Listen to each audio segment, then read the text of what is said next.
บายดีนะทุกคนวันนี้เฮากะสิมารีวิวขายหน้าเนาะหน้านี่กะไรทั้งหน้าแส้และก็หน้าปีราคาหน้ากะขอนขางว่าโบสูงร้ายเนาะ หนูไม่ควรไร160,000 บาทเนาะมีอยู่3ใดเนาะเราสิรีวิวให้เบิ่งป้ายางไปเบิ่งน้ำกันเลยค่อนข้างว่าชิมือสั่นจังหน่อยเด้อเนาะหน้านี่ก็ไหลทั้งหน้าแทรกแล้วก็หน้าปีพร้อมเลยทั้งเขาก็สลวงเนาะลูกค้าสนใจกับทักหาเขาเลยเนาะหรือสิติดต่อเขาเบอร์เขาก็ได้เนาะ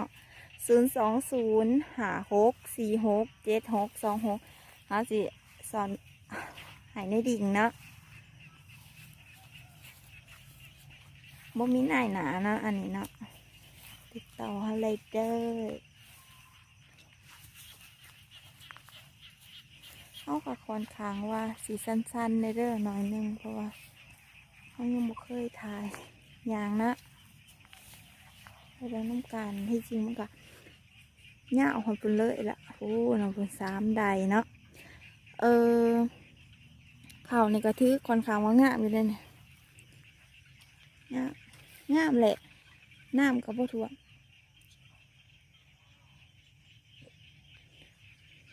น้ำกับบ่ท่วมเนาะอยู่นี่เนาะ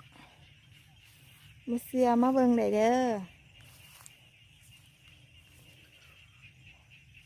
แล้วก็ผายเงาๆว่าจียางบ่ให้มันสั่น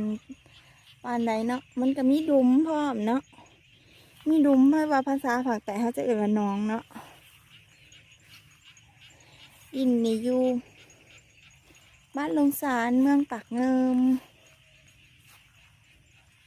เขาบอกเขาใจกะติดต่อหาเขาได้เนาะเขาสิให้เบอร์ไว้เนาะ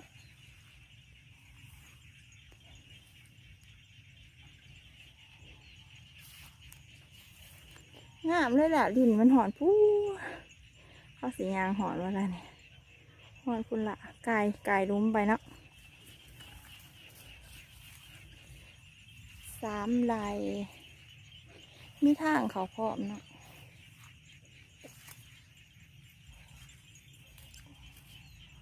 หอนผู้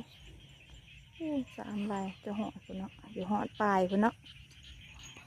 สนใจกับติดต่อเขาเลยเนาะเขาจะให้เบอร์ไว้อยู่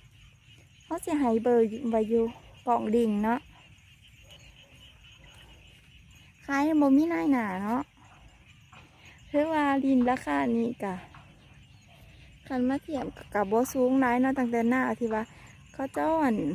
เฮ็ดได้ตั้งแต่ห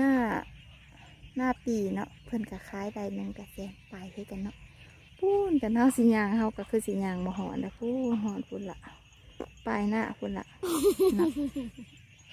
คลิปนี้เอาไว้ซ้ำนี้คลิปหน้าแล้วค่อยมาเจอกันเนาะเฮาสิให้รีวิวให้เบิ่งเนาะว่าหน้ามันจะประมาณใด